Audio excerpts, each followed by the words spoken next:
a question I often receive in this field is, where do I start? I have low libido. Like, I don't even know what my first steps are. Like, what is even going on? I'm lost and I'm broken.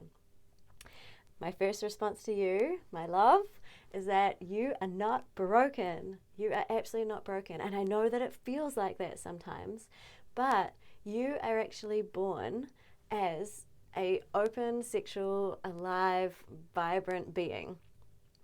When you experience life and you have things happen to you, maybe you have pushed past some of your own boundaries, maybe other people have pushed past your boundaries, societal stories may have told you that you need to show up in a certain way as a woman. All these things contribute to starting to create some confusion around your connection with your central, alive, sexual self.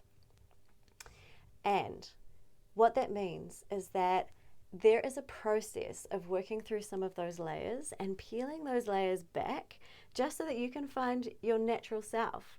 So it's like a perspective shift. There's nothing wrong with you, right? You as a natural being are alive and sexual. It's things that have happened to you that you've learned along the way. And this is what's contributing to your low libido. The great news about this is that you can unlearn these things, right? There are things that you can reprogram in your mind and your body so that you can increase your libido. And I'll give you one example. So it could be that every time you think about sex, you feel like you want to shut down. And that could be emotionally, excuse me, that could be physically. It could be that your vagina wants to tense up because your whole body wants to curl in and close and hide away. So really, really common, right? Because your brain has associated having sex with something that's a little bit scary or something that doesn't feel quite safe. And so what you want to do is start to reprogram your brain to feel safe, right? That intimacy and sexual interaction is something that's safe and beautiful. Now, this can take time because you're reprogramming an old story, but it's absolutely possible. And a few tips and tricks on how you can do this is go slow, okay? Go really slow. So when you start to feel like there's a sexual interaction coming on, and it could be with yourself, it could be you're setting up a space for a self-pleasure practice, it could be that your partner is starting to want to initiate some intimacy. Notice how you respond. Okay, this is step number one, is being aware and noticing. So just notice, is your body starting to collapse in?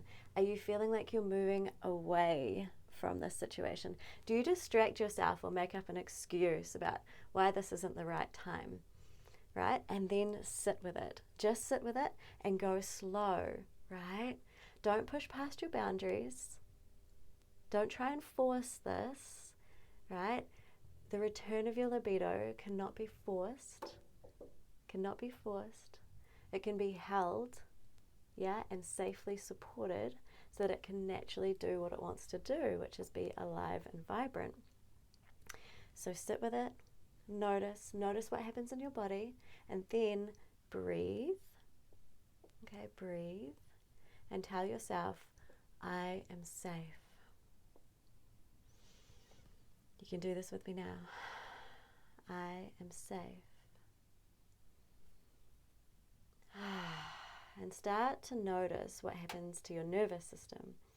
As you start to breathe and start to bring safety into your body, you start to notice that maybe you feel a little bit calmer.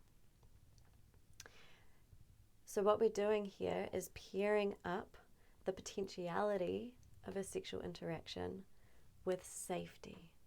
Okay? And you create that safety in your own body by breathing and telling yourself that you're safe. Because your brain sometimes gets confused about what's a threat, yeah, or what is not safe. And so your logical brain can say, oh, my partner's wanting to touch my face or stroke my arm. I know logically that's safe, but my body doesn't feel like it's safe. My body is responding and reacting in a different way to what my brain is doing. So that's where the rewiring comes in. Pair the situation with creating safety in your own body. And remember, go slow. So I hope this is helpful.